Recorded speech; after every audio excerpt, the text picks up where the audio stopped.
all of you who are kind of standing out in the doorway, the performance is well over an hour and a half. So come on in, make yourself comfortable.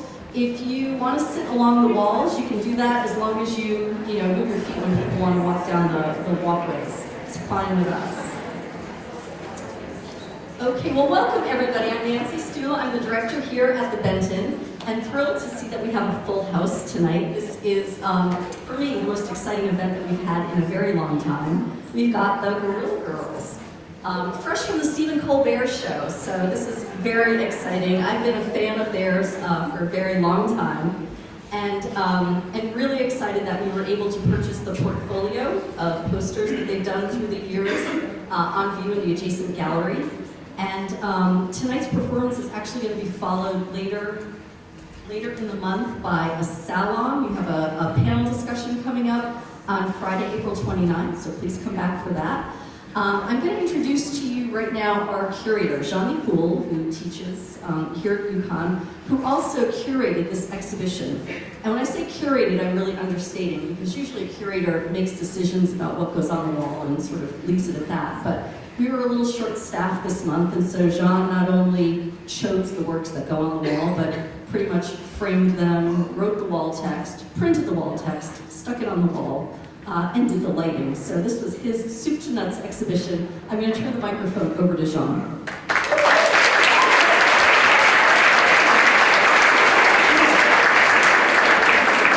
Thank you all so much for coming tonight. This is great to see so many people here interested in this topic and this event, and it's a pretty timely thing going on. So again, thank you guys for coming.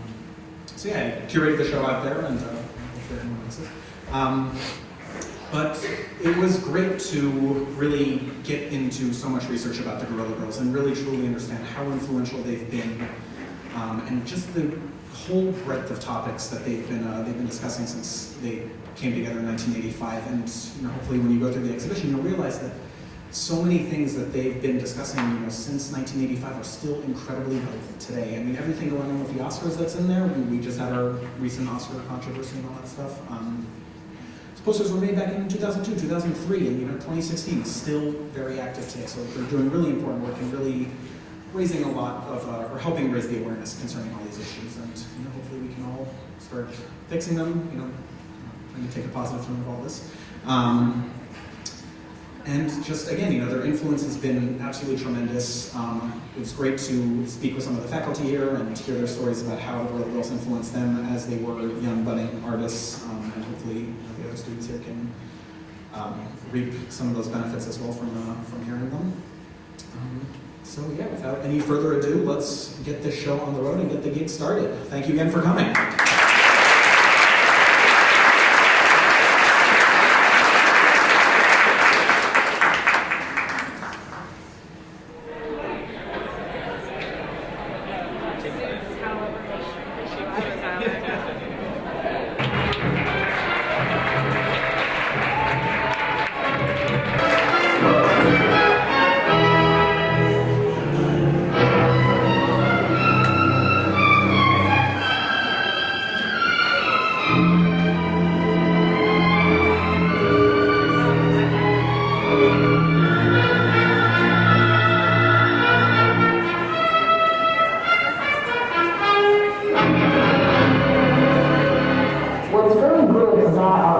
Is that when you look at our masks, you think of what we stand for.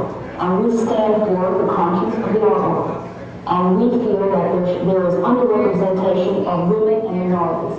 And when you see our logo, basically, when you see our face, that's what we stand for, and it's not personal.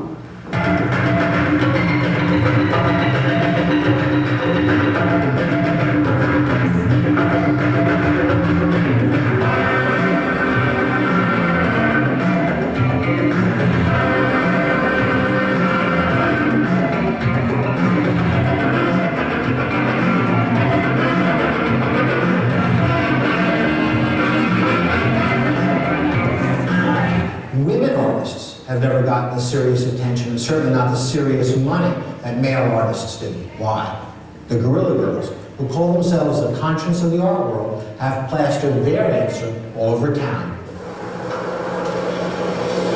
So coming into the city right now, probably 65% of the young artists are females, and yet less than 10% have their work shown. And that's one of the reasons I'm a Guerrilla Girl.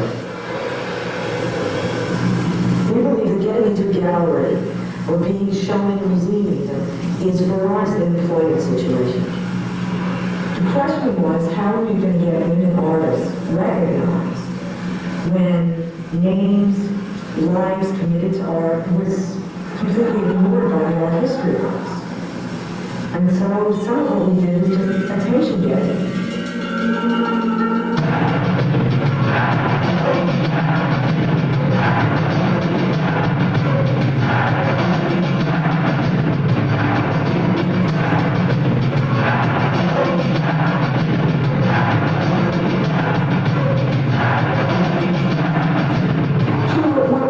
Do-gooders like Robin Hood, Batman, Zorro, and the Lone Ranger. Most of the women who are doing all the bitching are completely talentless. For example, like the top women artists, you don't hear them making these embarrassing feminist pleas. I mean, it's just that these women they don't have any talent and they're taking it out of men.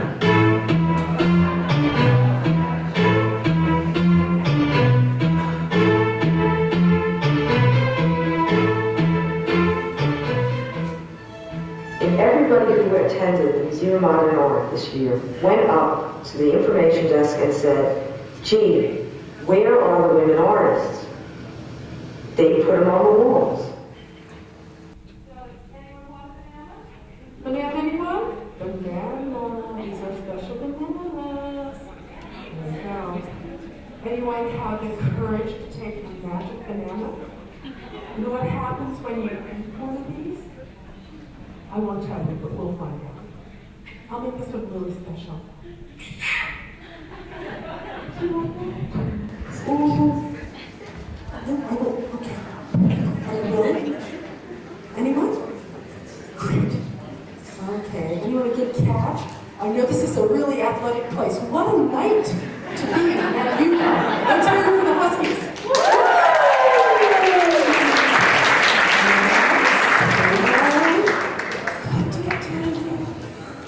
This one?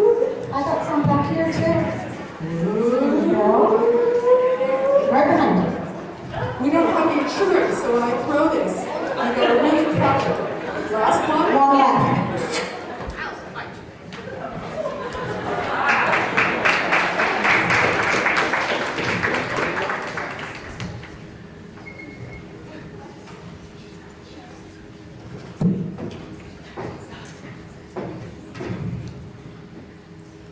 There is a good principle that created order, light, and man. And an evil principle that created chaos, darkness, and women. Pythagoras, 6th century BC. Girls begin to talk and stand on their feet sooner than boys because weeds grow more quickly than good crops. Martin Luther, 1533. I consider women lawyers, writers, and politicians as monsters and nothing but five-legged calves. The woman artist is merely ridiculous. But I am in favor of the female singer and dancer, Auguste Renoir, beloved Impressionist painter. Dear group of communists, you're the strongest bunch of bitches gang together I've ever seen in world of art. Don't think to career you will make it 80. Best work of art a woman or girl can make is in bed, making well love. And sometimes procreate non-idiot females. Feminism is the reason for highest number of AIDS casistics in the United States of America. Thanks to you, bitch feminists, if weakest men become gay, a woman can be a genius. Do you remember the Holy Virgin, you damn bunches of whores? Answer me if you have the courage, bunch of bitches. Letter to the GGs from an Italian art critic. Hi everyone, I'm Zubaydah Allah, and this is Frida Kahlo.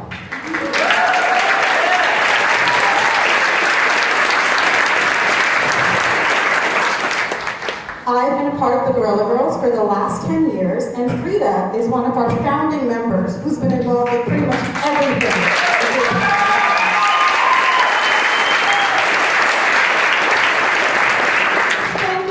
For bearing with us while we fixed our little technical glitches. It happens every time. And maybe there's another one to correct. I think we're up too loud. Can you hear? Okay, great. We're not shouting at Good, you? good. You can hear my heart beating, I think. That might just be you. Okay. Now, we've devoted our lives to fighting for human rights and against the takeover of art and culture by the rich and powerful. Most of our work has been about discrimination and corruption in art, but we've also examined other issues: film, pop culture, gender stereotypes, war, and income inequality. In 1985, we got the idea to put up 2 posters on the streets of New York about the state of marginalized artists in the New York art world. And I probably don't have to tell you it was not a pretty picture. But we had this new idea about how to construct political art by twisting an issue around in some way that it hadn't been seen before, and the Guerrilla Girls were born. We're a bunch of anonymous women artists who wear gorilla masks in public and take the names of dead women artists as pseudonyms.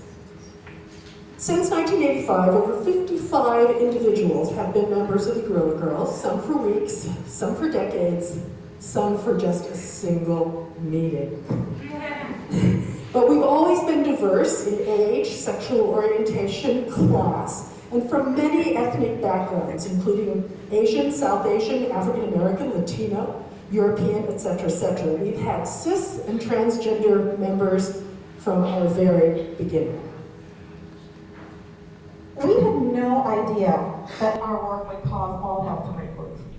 Who knew it would cause a major crisis of conscience about diversity in the art world, a subject museums, collectors, and critics had ignored and denied for a very long time? Now it's a no-brainer. You can't tell the story of a culture without all the voices in it. But there's a ton of bias and corruption in the art world, and because artists get caught up in the economy of it all, it's hard for them to admit it openly. And that's another reason why, after 30 years, these masks are still so necessary. We had no idea our first 2 posters would lead to hundreds of others, plus street actions, billboards, stickers, and books. Not just about art, but about the worlds of film, politics, and pop culture. Who knew that 31 years later, we, the agitating outsiders, would wind up inside the very museums we criticize, with exhibitions at the Museum of Modern Art in New York, Tate Modern in London, where a room of our posters is actually on permanent display, and the Reina Sofia in Madrid. Oops, there we are. Who knew that we would be able to do large-scale street projects in Rotterdam, Mexico City, Istanbul, Athens, and Shanghai. A major retrospective of our work was in Bilbao and also in Madrid, and it's part of a show that's up right now. Part of a show that we're getting ready for London. And right now at the Walker Art Center, oops, there we are in Bilbao. Oops, here's the show. A little ahead of myself. This is an installation of our work that's right now at the Walker Art Center. We've been so lucky to do this work, and we're so grateful to the thousands of people all over the world from ages 8 to 80 who write to us telling us that we've inspired them to do their own crazy, creative kind of activism. So we started out sneaking around in the middle of the night, putting up posters all over New York City, posters again that reveal the truth about discrimination in the New York art world. Here's another example, and I don't know whether I have to tell you, but putting a poster on a U.S. mailbox is a federal offense. And we did it because we were pissed off. But all of a sudden, the posters caught everyone's attention, and they started talking about our issues. Now, we weren't complaining that things weren't 50-50 or 20-80 or anything like that. This is what we were complaining about. 0, 0, 1, 0. And it was even harder for women of color. So we did this intersectional poster. Only 4 galleries in New York show black women. Only one shows more than one. And soon the word on the street was that the Guerrilla girls were just a bunch of whining complainers. So negative. So we took this criticism to heart, and we decided it was time to do a poster to help artists feel more positive about their situation. The advantages of being a woman artist. Working without the pressure of success. Not being stuck in a tenured teaching position. Being included in revised versions of art history. Not having to undergo the embarrassment of being considered a genius. Getting your picture taken in the art magazines wearing a Guerrilla suit.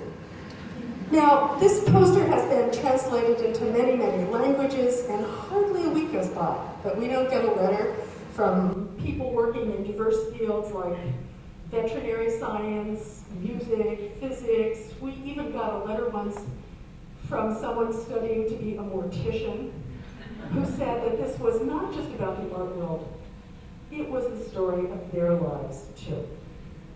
A few years after this, we were invited to do a billboard in Manhattan and try out this crazy voice we developed on a larger audience. So we went to the Metropolitan Museum to conduct what we have affectionately come to call the Weenie Count. So some of you know what the Weenie Count was. Okay, we counted naked males versus naked females in the artworks just to see what it might tell us. We also counted the number of women artists. And when we went through the classical art section, we were really surprised to find almost all the naked figures male. When we went through the early Christian section, we couldn't find any flesh at all. When we went through the Renaissance and Baroque galleries, the only fully frontal naked figure we could find, and this is a question to some art historians out there, belonged to the baby Jesus. It was only when we got to the 19th and 20th centuries, the 19th century, that early modern period when sex replaces religion as the major preoccupation of European artists, did we get our statistic. So, we appropriated this image from Ang. We took the liberty of making his burlesque a Guerrilla girl, and we had her ask the outrageous question, do women have to be naked to get into the Metropolitan Museum? And the answer being less than 5% of the artists in the modern art section are women, but 85% of the nudes are female. Now, we'd like to think that our work has made a big difference in the art world, but old habits die hard, and some museums are still lagging behind. We went back to the Met a while ago to see if anything had gotten better. We were sure it had, but this is what we found. Fewer women artists, but more naked males. So maybe we have to consider this progress. In the 1990s, the buzzword in the US art world was multiculturalism. Art institutions were playing catch-up, showing 1 or 2 artists of each marginalized group.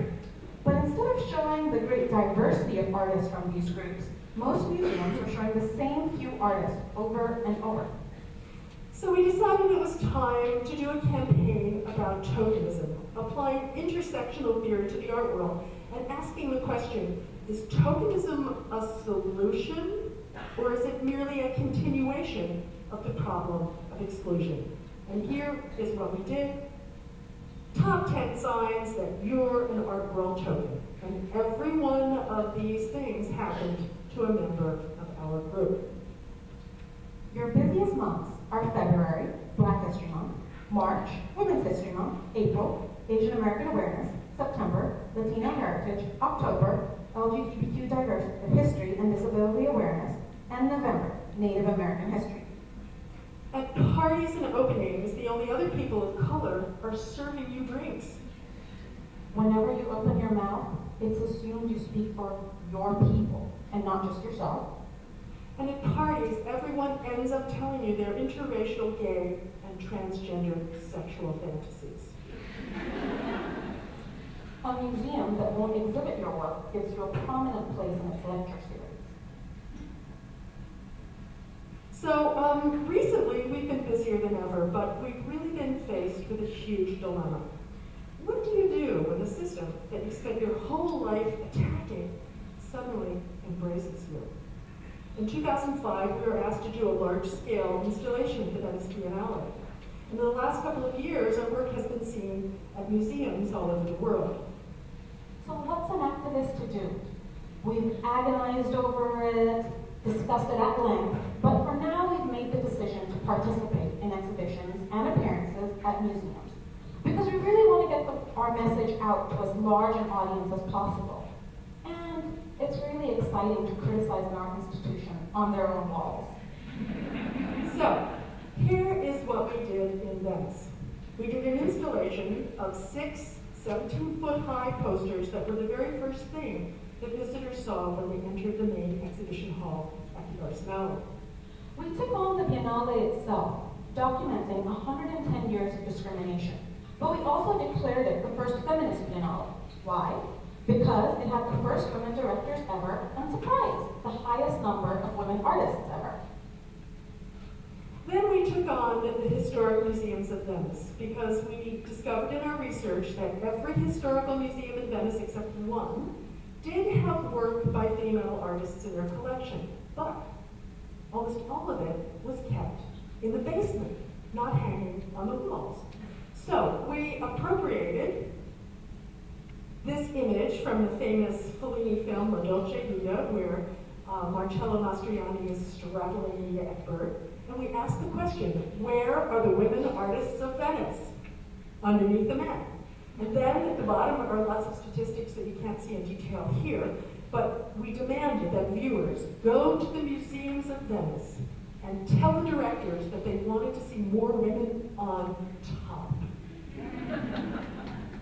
Now, when the Washington Post newspaper gave us a full page as part of a special section on feminism and art, we designed our own tabloid, Not Okay, the Guerrilla Girls Scandal Rag, to reveal the shocking truth about low number of women and artists of color in the U.S. National Art Museums. Horror on the National Mall, thousands of women locked in basements of D.C. museums. And we got all our statistics from the museums themselves or from their website. But when the Post called to fact check, the museums went bananas. The National Gallery hardly installed a sculpture by an artist of color, and the Hirshhorn Museum suddenly found works it never knew it owned. And by the way, we've got a detail of this, and I apologize, it's a little hard to see, I'll tell you what it is. This is how bad things were at our taxpayer-supported museums on the U.S. National Mall in Washington. The National Gallery of Art was 98% male and 99.9% white because they had reinstalled one work of art by an African-American artist, as though one was so much better than none. It did hardly anything to the statistics.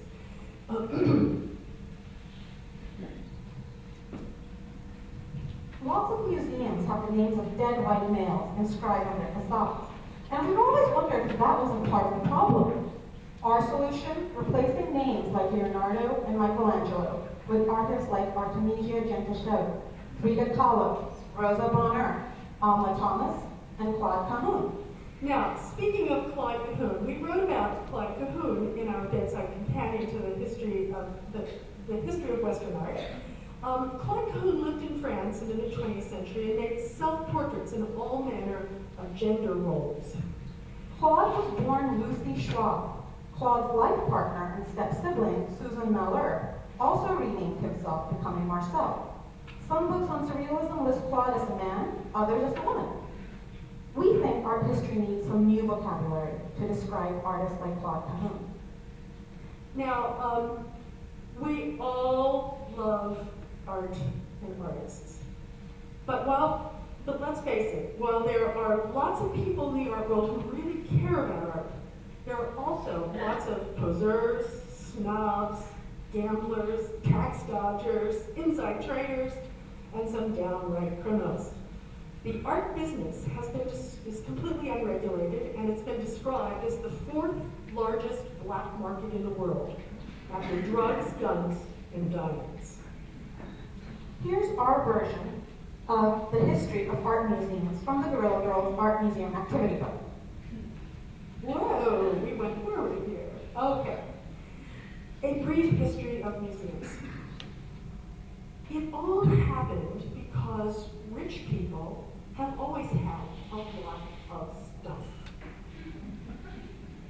After they ran out of space in their palaces and churches, they needed somewhere to store it all. Bingo! They created art museums. In Europe, museums became part of the government and are run by bureaucrats and civil servants. But in the United States, most museums are private and are funded and overseen by wealthy art collectors, the 1% of the 1%. Now, it doesn't take a genius to realize that this system is ripe for corruption. These billionaire collectors sit on the boards of directors of museums and influence what museums exhibit and collect. They get museums to purchase work by artists they already own, increasing the value of their personal collection. American capitalism at its finest. So, okay, I take it that you're all art lovers here because you're here tonight rather than being somewhere else wonderful on campus where there's another big celebration going on. So, let's take a short art quiz. Of the top 100 auction sales last year, how many were women artists?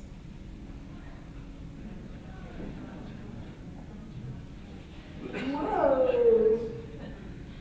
What happened in here? None, absolutely. Okay.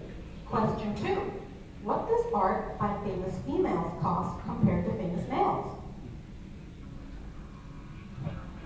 The highest sale ever for a living female artist, $7 million for Yayoi Kusama, is only 12% of the highest sale for a living male, $58.4 million for Jeff Koons. Can you make money from a museum while you're on its board of trustees? $11 million says yes, because that's what Count Giuseppe Panza was paid for selling part of his art collection to the Museum of Contemporary Art in Los Angeles. At the same time, he was on its board of directors. He also sold other pieces from his collection to the Guggenheim that same year for $30,000. Million. Oh, I'm sorry. Slight difference. Excuse me, $30,000 get you nothing. What's one of the economic forces behind the Guggenheim Museum in Abu Dhabi? Debt bondage. Foreign workers on the Guggenheim and the surrounding luxury zones are hired from South Asia and flown to the Emirates. When they arrive, their passports are confiscated, and their pay is nothing like what they were promised. And they're forced to live under inhumane conditions like this. Whoa. I'm sorry. Sorry, I have a quick finger on this. There we go. And they're forced to live in inhumane conditions like this and work for a pittance. So, you know the answer to the next one, but what is more important to the Metropolitan Museum of Art than free speech? Money, yes. The Met recently accepted $65 million from the ultra-right-wing Koch brothers, who spent even more than that trying to undermine U.S. elections. What did the Met do after getting their dirty money? They held a big party, then called in the cops to arrest a group of artists who protested outside by projecting this image onto the museum. And it's the same group of artists that we work with a little bit later. So, let's have some outrageous fun facts about one museum trustee who went to jail. A. Alfred Taubman, who made big bucks building shopping centers, sat on the board of the Whitney Museum of American Art, while he was also owner of Sotheby's auction house. At the Whitney, he knew in advance which artists the museum would be showing and acquiring, information that was very useful to his auction house. No one questioned this at the time.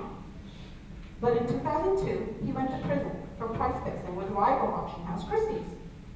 Now, speaking of billionaires in the art market, here is a stealth campaign we did last year to celebrate our 30th anniversary in New York City. We put up stickers about income inequality, calling out the super rich who control art. And with the help of the Illuminator Collective, the same collective that went to jail for projecting on the Metropolitan Museum, we produced an animation right on the side of the Whitney Museum. Now, is everything set up to go? Second video?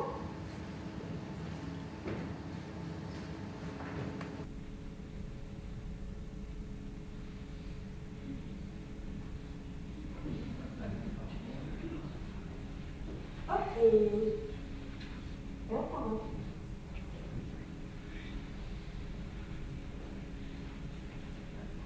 This was at one time all automatic, but we lost our lunch somewhere.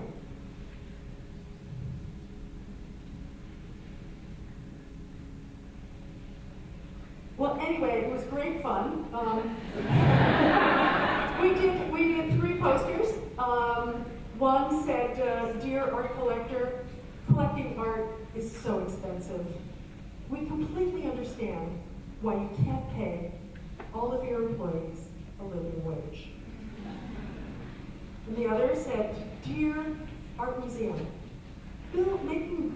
collecting art is so expensive, and so is building huge buildings.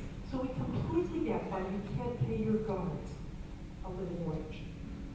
And it was fun. We put them up all over the city of New York. They're just little stickers. It's so much easier to put stickers up now than big posters. And if you ever want to put stickers up and leave them there for a long time, if you put a little dot of Elmer's glue behind the sticker. Super rich are controlling the museums, sitting on the boards, power. So the world of artists is great, but the art world sucks. The super rich are controlling the museums, sitting on the boards. Power is being centralized into these few rich people. Like, it's really about the 1%. Unfortunately, our art right now appears to be about money and about the production of luxury items. Billionaires are making more and more and more, and their taste controls which artists get the big bucks and get the opportunities and get the shows.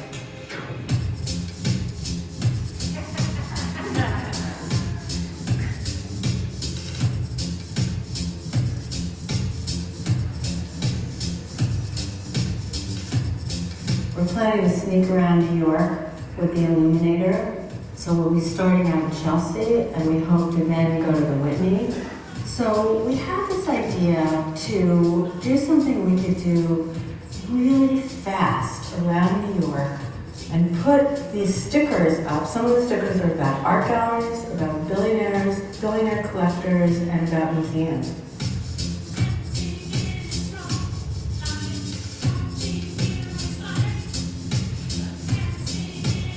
So we wanted to put them up where they belong, on the big galleries, on the museums, and give them out to people, especially so they could do the same thing. And it seemed like a great idea. Call people together, just put the word out, see who comes, and just run around the streets and put these things up and bother people.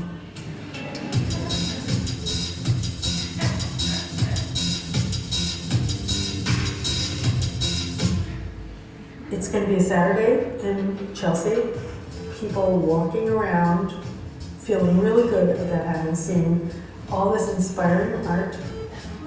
And all of a sudden, they're going to see the wall above start talking. And it's going to say, "Dear art collector." We completely get it. Collecting art is so expensive. We really understand why you can't afford to pay all your employees a living wage. The wall is going to talk to them.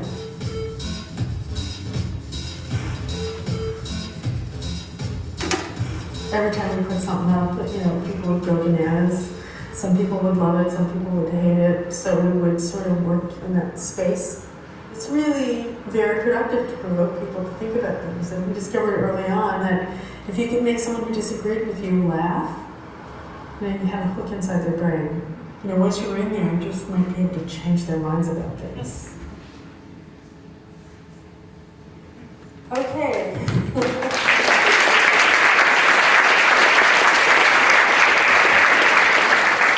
If you'd like to see a slightly longer version of that, you can go to our website. But just so you don't don't get the idea that everybody who works in museums is, nasty people. There are lots of people working in museums, many who work in your museum right here, who do want to turn that ship around. And we were actually allowed, or invited actually, by the Minneapolis Institute of Arts, which is like the big historic museum in Minneapolis, to examine its collection. And we did an intervention inside the museum, right in its own walls. And it's there, I believe, for another month, right in the museum lobby, running as a loop. And here it is. Can we get that one up? Anyways, it was really interesting because they invited us to do this. And we've never really done anything like this before. They opened all of their registrar's records, and we looked at the demographics of their collection. We compared the demographics of their collection to the demographics of Minneapolis, and this is what we found. Is it there? Well done.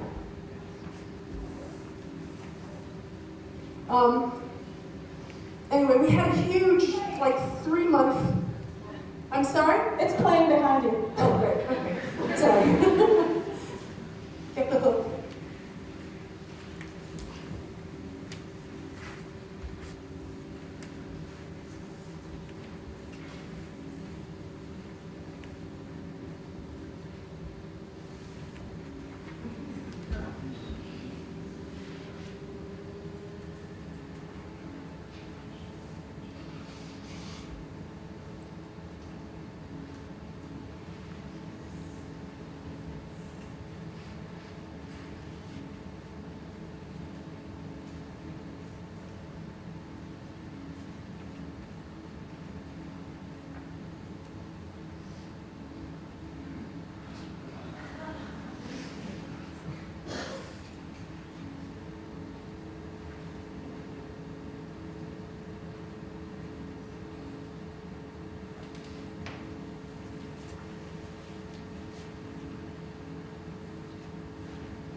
That's it. This was part of a 3-month Twin City takeover that allowed us to do projects at all the major institutions. But in addition, there were over 50 exhibitions of artists' work around many of the issues that we deal with. And it was just thrilling, and it really showed everyone in Minneapolis that putting politics in your artwork is absolutely okay, because almost all the work had a political content to it. So let's cut right now to an area of US culture, whoops, that's even worse than the art world, and that's Hollywood. Now, the film industry wants you to think that it's edgy and progressive and ahead of the curve, but if you look behind the scenes of the writers, the directors, the editors, the cinematographers, you'll find that almost all of them are white males. So, for several years, we've been renting billboards in Hollywood, just a few blocks from where the Academy Awards are given out. And for our first one in 2002, we decided that it was time to put a little bit of realism into the Academy Awards. We redesigned the Golden Boy to look a little bit more like the guys who take him home. The anatomically correct Oscar. He's white and male, just like the guys who win. And we have to back up this outrageous statement with facts, of course. No woman had ever won Best Director. 94% of the writing awards have gone to men. Only 3% of the acting awards have gone to actors of color. Now, you might remember that that was the very year that both Denzel Washington and Halle Berry both won Oscars for their performances. And we don't want to be too overly proud, but we're convinced it was because of this billboard.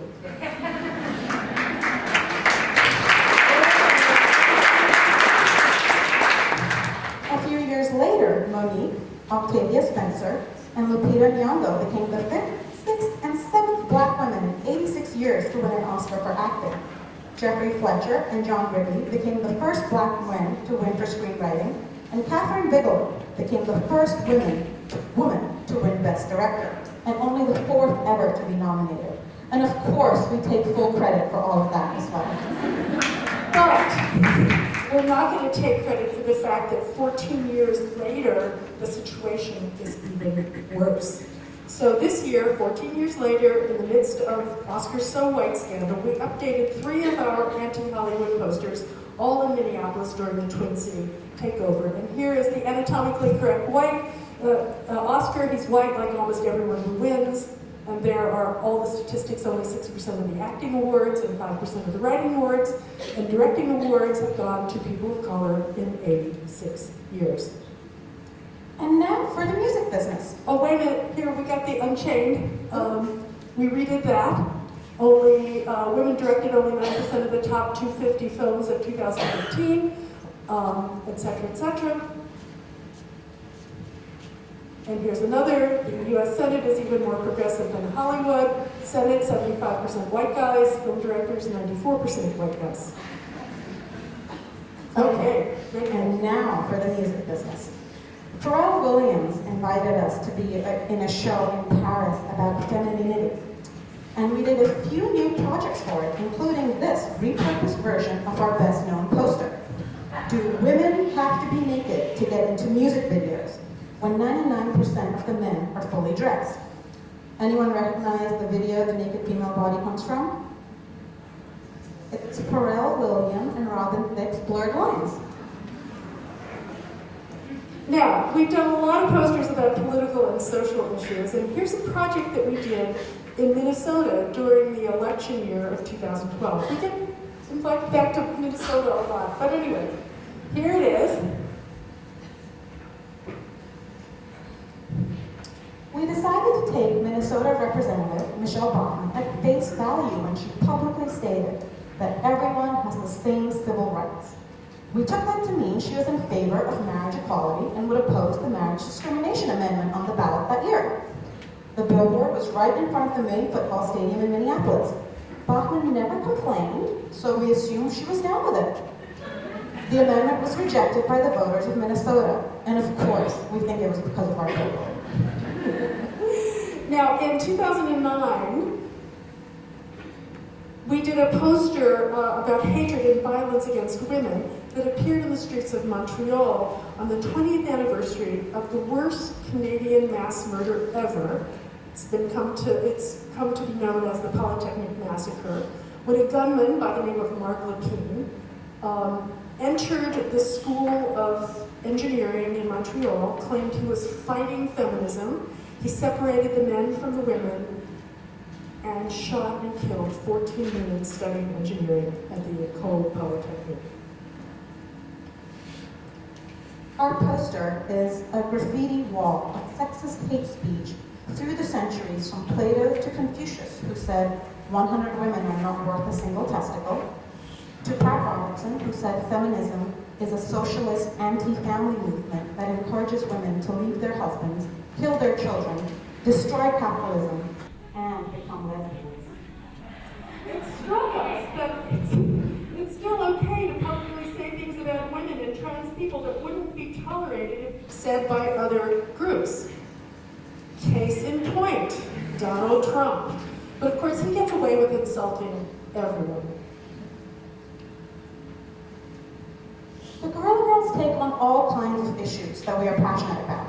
And we recently finished a new book about a topic that is very important to us, the female body and how it's been treated.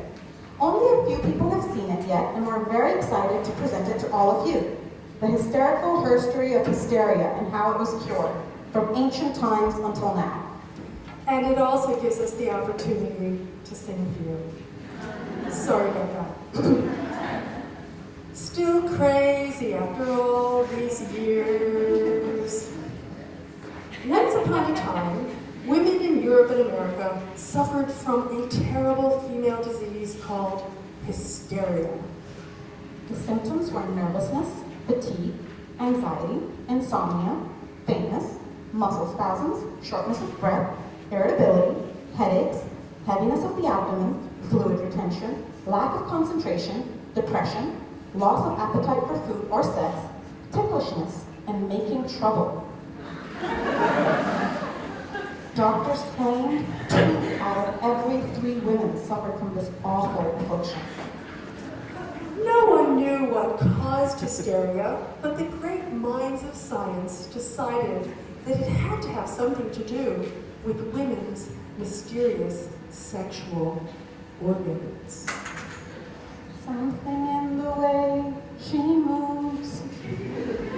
In ancient Greece, Plato believed the uterus wandered around the female body, choking and strangling all normal functions as it went. We're not making this up. Pleased to meet you. Guess you know my name. No sympathy for the devil. In the Middle Ages, people thought females who showed extreme symptoms of hysteria were possessed by the devil. They were witches. And we all know the cures for that. Burning at the stake and hanging. Hit me with your best shot. In the Renaissance, special instruments were developed to purge women of hysteria. Lots of Dutch bathhouses had a wooden syringe in the outhouse. It was hollow and shot medicinal fluids into one's vagina to flush out the unsavory stuff deep inside that caused hysteria. And in Italy, a device like that at the bottom was used to fumigate a woman's vagina with hot vapors. Ouch! Dr. Feelgood. Another treatment for hysteria, if you could afford it, involved a physician massaging the inside edges of a patient's vagina with aromatic oils. If the procedure was successful, the patient would fall into a frenzied state of moaning and groaning, sometimes over and over again. It was not unusual for the patient to lose consciousness or fall asleep. When revived, she was in a state of calm relaxation, cured until her next episode of hysteria. We're really not making this up. Some women were fortunate enough to have the procedure as often as once a week. It was a especially effective on virgins, widows, and nuns. Sometimes the treatment would just take a few minutes. Other times, it took hours. What a lot of work for those doctors, huh? A reality check. These doctors gave patients orgasms and got paid for it. Was this health care or prostitution? Good, good, good vibrations. After the electric motor was developed in the 19th century, doctors came up with so many exciting new ways to treat that ever-present problem of female hysteria. They used newfangled vibrating machines directly on their patients' genitals, like all of the ones in this illustration. Once electricity became available in private homes, the cure for hysteria could be administered right in the privacy of one's bedroom. Portable vibrators appeared 10 years before vacuums and irons.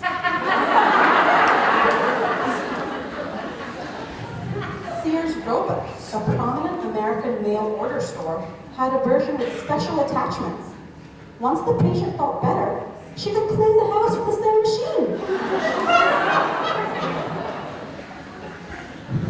Girls just want to have fun. Well, the porn industry discovered the vibrator in the 1920s, and psychiatrists were horrified to see, right there on the screen, a medical device used for sexual pleasure. They declared it lascivious and immoral, and stores stopped selling vibrators. And as late as 2008, it was a crime to sell a vibrator in Texas.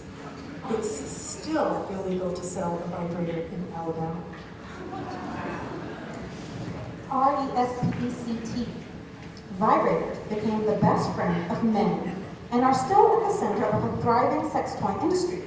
Around 1952, the medical profession dropped hysteria as a female disease. That just so happened to be the very same year Simone de Beauvoir published her manifesto, The Second Sex, which jump-started the women's liberation movement. Coincidence? You know, feminism helped everybody understand how society constrained, misunderstood, and mistreated female bodies over the century. So we think that maybe feminism was the medicine that cured hysteria.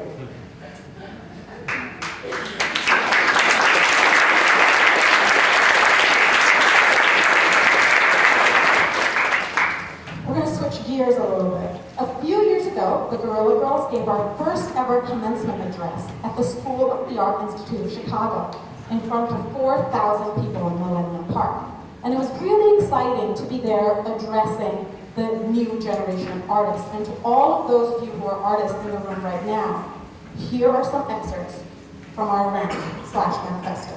And we should note that there were 4,000 cheering students in Millennium Park, but not very many of the cheering people were parents. Here is the Guerrilla Girls Guide to Behaving Badly, which you have to do in the world, most of the time in the world as we know it. Now, this is a guide for artists, art and culture workers, and anyone trying to change an entrenched system. Be a loser.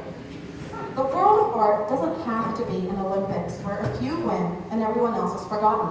The art market and its hyper-competitive celebrity culture makes everyone with few stars feel like failures. But there's another world out there that's not about raging egos. It's a world of artistic cooperation and collaboration. That's the world we join, and we invite you to join it too. Let's all make trouble together. Be crazy. Political art or activism that simply points to something and says, this is bad, is preaching to the choir. Instead, try to change people's minds and do it in some unforgettable way. Here's a trick we've learned. Humor helps you fly under the radar. If you can get people who disagree with you to laugh at an issue, you have a hook right into their brain. Once there, you have a much better chance at converting them.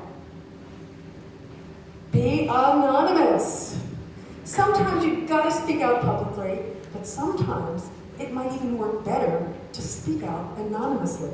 Now, this does have its disadvantages, like working your whole life without getting credit, but it has lots of advantages too. Our anonymity, for example, keeps the focus on the issues and away from our personalities. And the mystery of who we might be draws lots of attention to the issues we promote. Plus, I have to tell you, you would not believe what can come out of your mouth when you're wearing a Guerrilla. Be an outsider. Even if you're working inside the system, we say act like an outsider. Seek out the understory, the subtext, the overlooked, and the downright unfair. Then expose that. Jam your culture. Remake your institution. Just do one thing. If it works, do another. If it doesn't work, do another anyway. Don't be paralyzed if you don't get it right every time. Just keep chipping away. We promise that bit by bit, your efforts, your sincere efforts, will add up to something very effective. As you've seen tonight, we've done a huge number of banners, billboards all over the world. But there are also lots of simple things we've done that you can too. Well, like you can stick flyers in the books of museum stores, doesn't hurt a thing. Paste messages on the inside of toilet stalls, and I have to say the toilet stalls downstairs are very interesting. You can attach hang tags with political messages on merchandise in stores. You can put street art up across from your workplace, and you can slap stickers on offensive fashion magazine covers. In 5 minutes, this crowd could think of 100 other ideas. Artists, don't make expensive art that only billionaire art collectors can afford. Curators, don't exhibit only the expensive art that your trustees collect and donate. Let's have more cheap art that everyone can own, like books, zines, music, and movies, and art posters sold at your bookstore for $20. Show museums tough love. It's unethical that wealthy art collectors who invest lots of money in art can become museum trustees, overseeing institutions that in turn revalidate their investments. We think it's a lousy way to write and preserve our history. We all have to demand ethical standards inside museums. No more conflicts of interest or insider trading. No more cookie-cutter collections of art that cost the most. Convince any art collector you know that their collection is inferior when it only has work by white male artists, unless it's called, the wonders of white males. We really can't let museums perpetuate this version of art and power with a few tokens thrown in. Make sure that your favorite museum casts a wider net and collects the whole story of our culture. And finally, whether you work in a museum or in a classroom, don't teach an art history constructed by corrupt institutions. Do like we did. Write your own. Complain, complain, complain. But be a creative complainer. Be a professional complainer. Yes. Don't assume that people know what's missing from museums. Remind them how many modern and contemporary collections still contain less than 15% females or artists of color.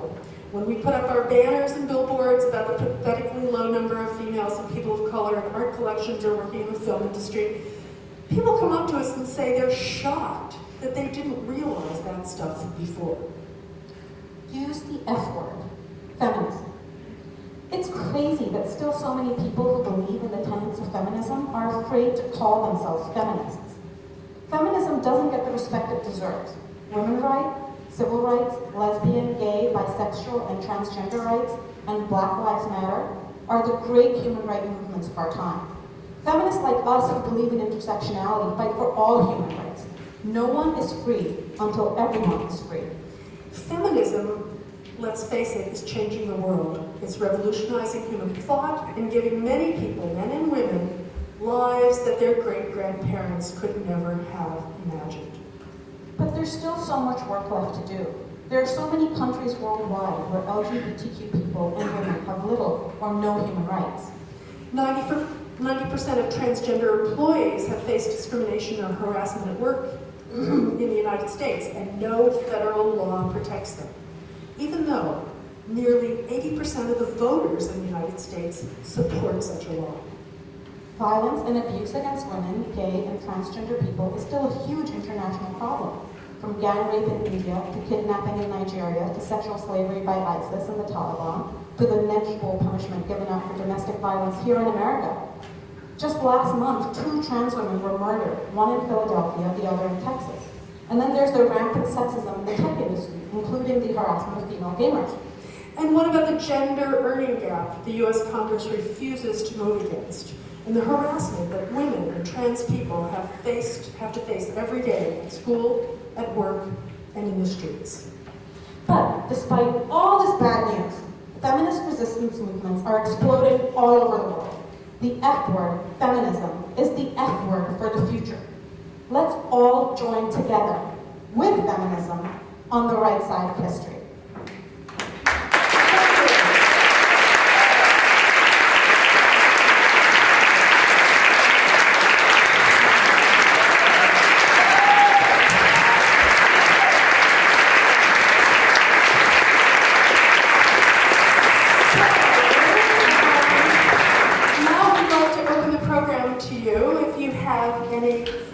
Questions, or if you have any complaints or any rants, this is your time. Do we need a, John, do we need a transformer? Microphone right here. Okay. No questions, but you're not leaving. Some of you are still staying in your seats. There has to be a question. Back here.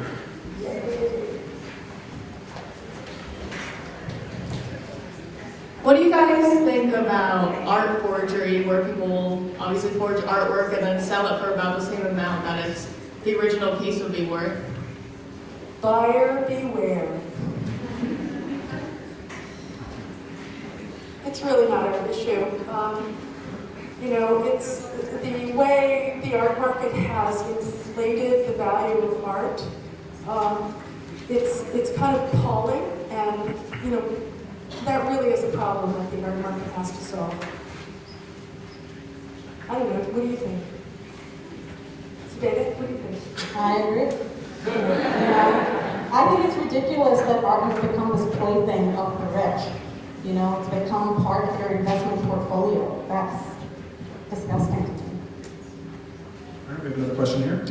I wanted to ask about your mask performance, because you've been performing with masks for many decades, and earlier you said it's amazing what you can say when you're wearing a mask. So I wondered about your choice originally of the particular type of Guerrilla masks you're wearing, and if you've developed a kind of aesthetics of performance with masks over your long and illustrious work. Well, the choice of the Guerrilla mask was kind of serendipitous. We were guerrillas, freedom fighters, guerrillas, before we were guerrillas. And we never even thought, we were anonymous, we never thought it was going anywhere. And after the second or third poster was on the street, we got a lot of press. And the Village Voice at the time wanted to do a photograph of us. And so we were really perplexed. How are we going to handle this? Should we wear ski masks? No, that was too scary. We're going to put stockings over our faces. No, that's too creepy. We're not burglars. Why not find a friendlier image? And one of our early members was a really bad speller. And she was sitting at a meeting taking notes, and she didn't know how to spell Guerrilla, so she spelled Guerrilla. I was like, oh my God, what a great idea. To take the face of, a powerful, wonderful jungle beast that was maligned in Hollywood, why not, confound everything by wearing Guerrilla masks? So that's how it came about, and we're kind of stuck with it. Do you have a better idea? Does anybody have a better idea? It was a little uncomfortable under here, but I'd love to hear some other ideas. And it makes me feel so powerful, and it scares children, that's the problem. Hi. Are there any women artists that you're really excited about or really wanting to endorse for the audience to check out afterwards? You know, we get that a lot, and we have made a decision not to answer that question because that also then kind of plays into, you know, championing a few. We think there's so many that you should just go out and check them all out. In the early days, how did you recruit when you guys were just starting up? We've never had a system. You know, we had friends, and then we needed people with certain skills, and there were some people we admired who we thought would bring a certain voice to the group. There was never anything systematic. And to be honest, not all great and wonderful people and thinkers can work in a group collectively. So, you know, we picked up members, we lost members. You know, at that point, artists were never really trained to work collaboratively. It was always about being the angry person in the corner. And, you know, so people came in, people left, and it was all kind of organic. I guess if you're asking how to become a Guerrilla Girl now, is that part of your question? Well, I mean, there's good news and there's bad news. So let me give you the bad news first. It would be really hard for us to interview everyone or to deal with everyone who'd like to work with us. I mean, it would be a full-time job. That being said, if you want to do crazy activism, you know, we're cooked. And I'm bossy, and Sabeda is bossy. You know, if you really have original ideas of your own, you don't need us. Go off, make some other crazy kind of group, you know, invent your own identity, and do your own thing, develop your own brand or whatever it is, and use us as a model. The world needs more crazy activist groups than just one or two.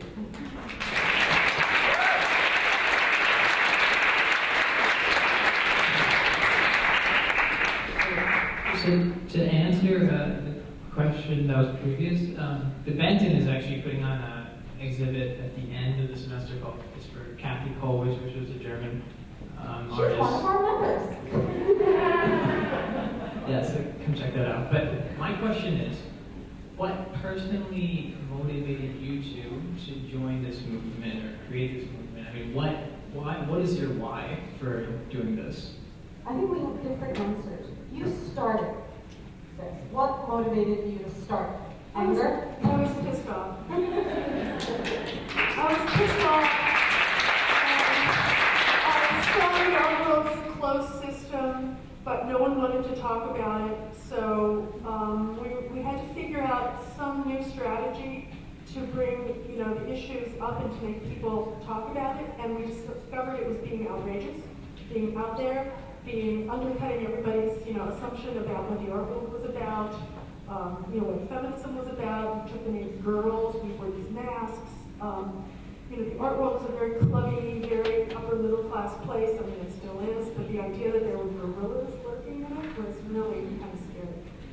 And for me, what motivated me to join was like, oh my God, yes, of course. Like when I was asked, it was like the best thing ever, and it's so much fun. I love it. Why don't you tell them what you were doing that brought you to our attention? I was one of you sitting in the audience. I actually organized for my college to bring the Guerrilla Girls over and give a gig like this. And then I stayed in touch, very pesky, and I just like, hey, I'm moving to New York. And that was it. You never know. You never know. You just never know. But actually, Sabeda's wonderful to work with. She solved all of our, you know, technical problems. I'm tech support. That's what I bring to the table. Hi. My question is, what should museums do to fund themselves without relying on 1%? Don't put on exhibitions that require $1 million loans of artwork. When we did our retrospective at a cultural center in Spain, in Bilbao, it wasn't even a museum, we sent the show over as a digital file on Dropbox. They downloaded it to some commercial printers, printed it up, installed it right inside the museum. We designed it on a, you know, the 3D, you know, architectural program. There was no insurance, there was no transportation, there wasn't even any framing. So there are lots of ways that art cannot be so expensive. Also, I think it's time for the public to step up and realize that this is our history. It's a little hard to subsidize, an institution that's showing work that's worth millions of dollars. That's a problem. But there are lots of other ways that museums could be funded. But you know what? We are complainers. We don't have the answers. We just like to complain.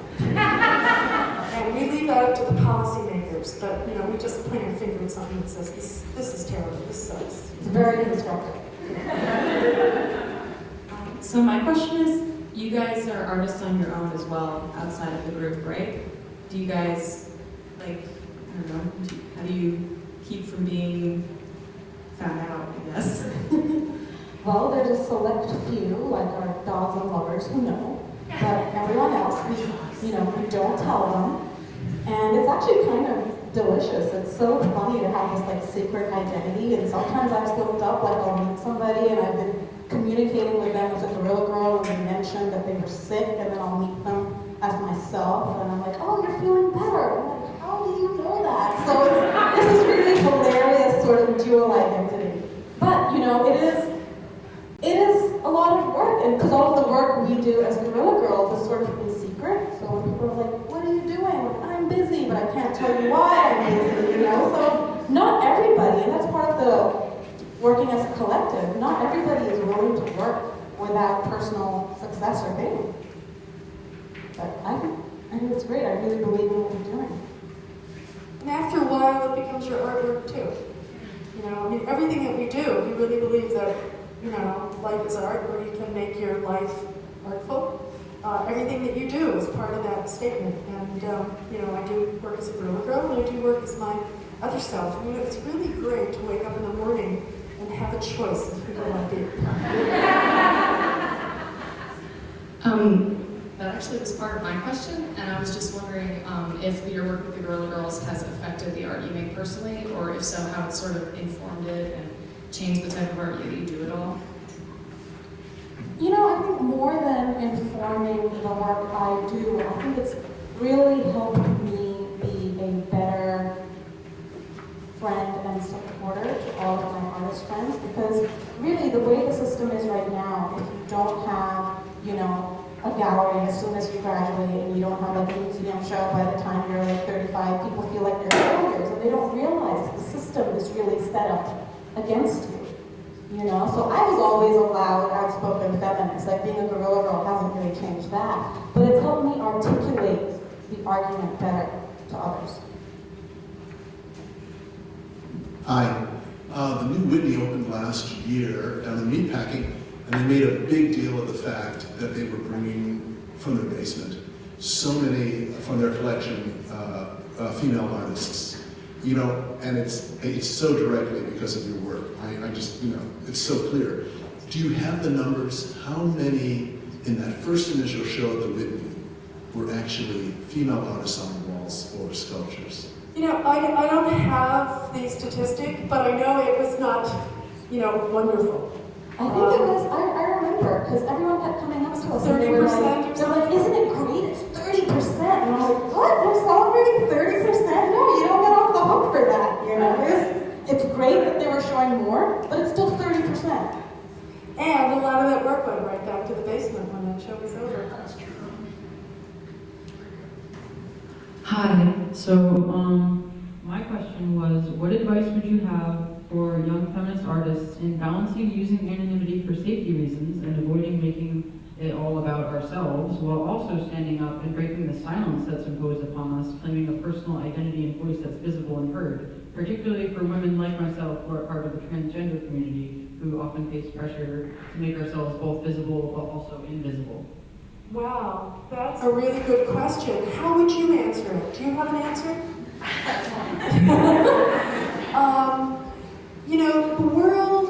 The world of gender is changing so fast. It's so different now than it was 30 years ago, and it's going to be so different 10 years, in the future. And if you look at our old posters, we use the vocabulary of 30 years ago, and we're constantly changing all of that.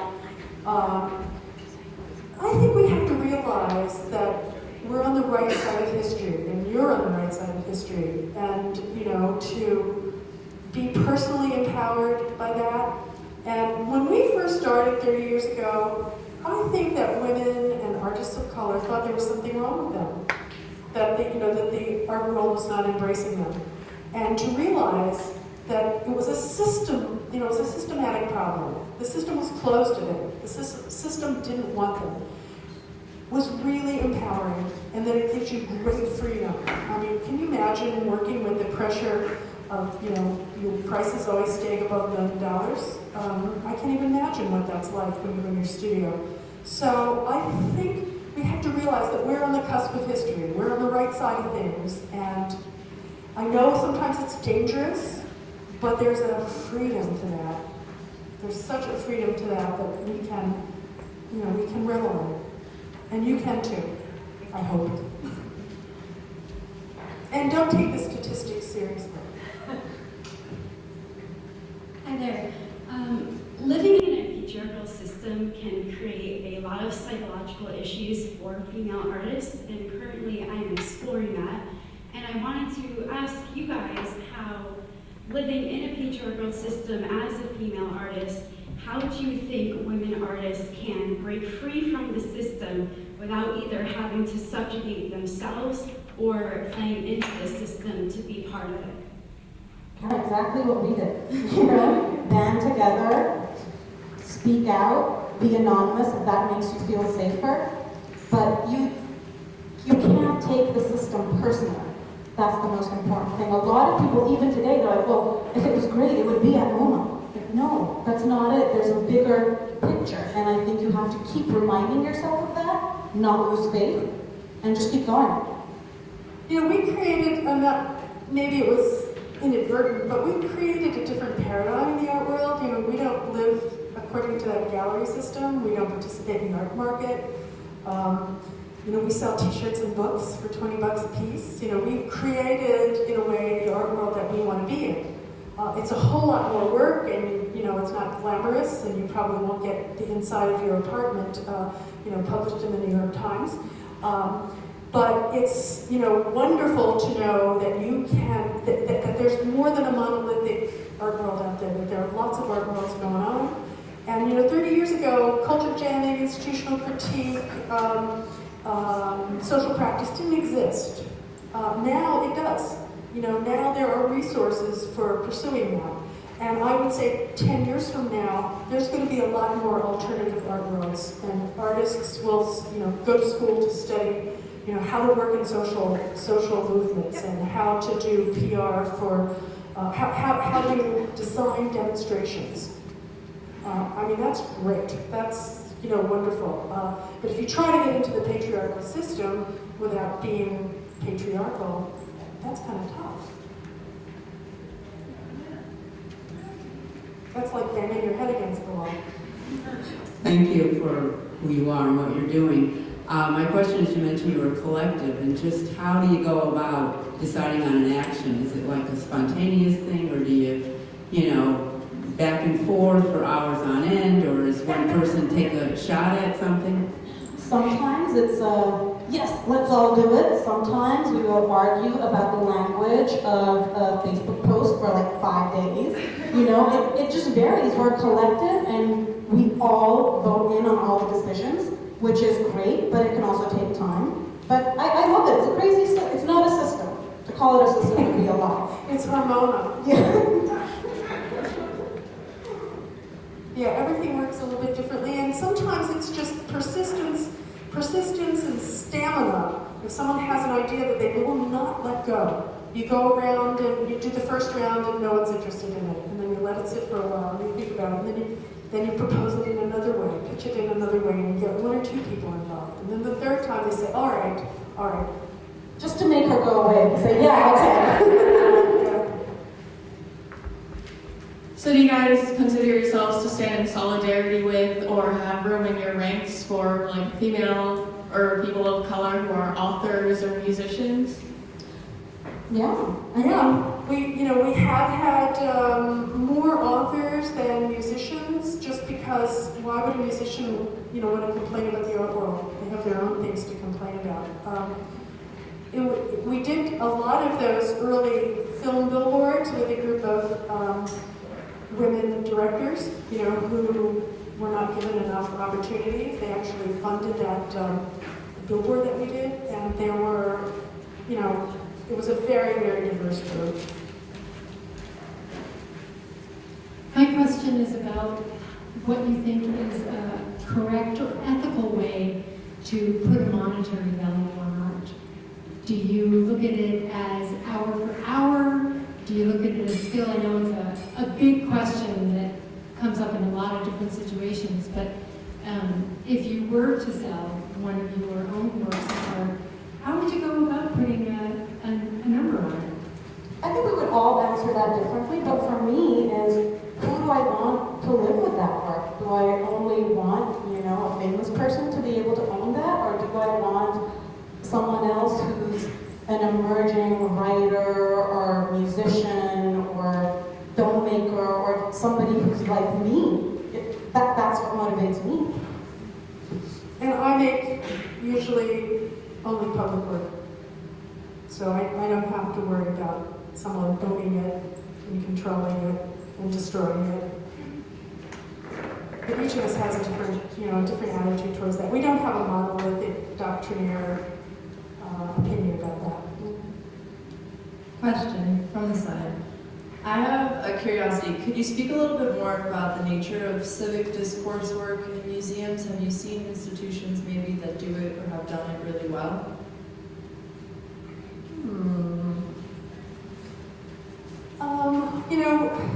We sort of do what we do. We don't know the whole picture. Right now we've been invited to do a lot of work at museums in Europe. And it's kind of interesting. U.S. museums are not very interested in us. Maybe it's because they really like Americans who criticize the U.S. But also their museums have a different structure, and even though they're becoming Americanized bit by bit, right now they still have a representational responsibility to their populace. That's not to say that they're tremendously diverse, but they seem to be a little fluid. And we're doing another project like that, animation, at the Ludwig Museum. And man, if you think American museums are white and male, the Ludwig Museum is unbelievable. I think they don't even realize what we're going to be saying about them. And we've never been invited back a second time. Then we're going to do something at the Whitechapel, and we're going to go back and revisit one of our early posters that said it's even worse in Europe, and we're sending out questionnaires to museum curators and directors all over Europe, asking them to comment on that. And then we're going to make a show out of their responses. And of course, we'll also make a list of the people who don't write back to us. And that'll be a good show. And then at the Tate, we're going to be in residency for a week, and we're going to set up a complaint department. So if any of you are going to be in London at the end of September, you want to come and make a public complaint inside a museum, come visit us. We're going to put up every complaint that doesn't have hate speech in it. So my stepfather's an artist, and I've gone to a lot of buyers markets with him, and I've noticed a lot of what? Buyers markets where businesses buy up their artwork to sell in their stores. And I've noticed a lot of the women artists are considered arts and crafts. And do you think that's because they're women, or do you think their art should be considered fine art instead of a craft? That's an age-old problem. Like, why aren't quilts considered great art? Women were making the quilts, the pots, and everything. It's once men decided to do it that it suddenly became this different, genius requiring thing. So I think it's a chicken and the egg, I think that is not a new issue. I think that's been happening since the beginning of time. Usually if a woman does it, they consider it craft. It's a backwards thing. I've never been to any of the events that you described, so I don't know what to say. Except that we address that in the MIA collection, and we address it in our book that's our companion to the history of Western art. And why is it that when a woman does something, it's considered craft, and when a white male does it, it's high art. That's another, that's a huge dilemma of patriarchy. Can we have just one more question, and then we'll be happy to talk to you all individually? Or maybe there's not another question. No. Hi. Yeah. So I just have one question. So what would you ever consider, or has there ever been a guerrilla boy or like an ally to the guerrilla girl, or does that kind of defeat the whole purpose of it? Well, we've had transgender members, who have been,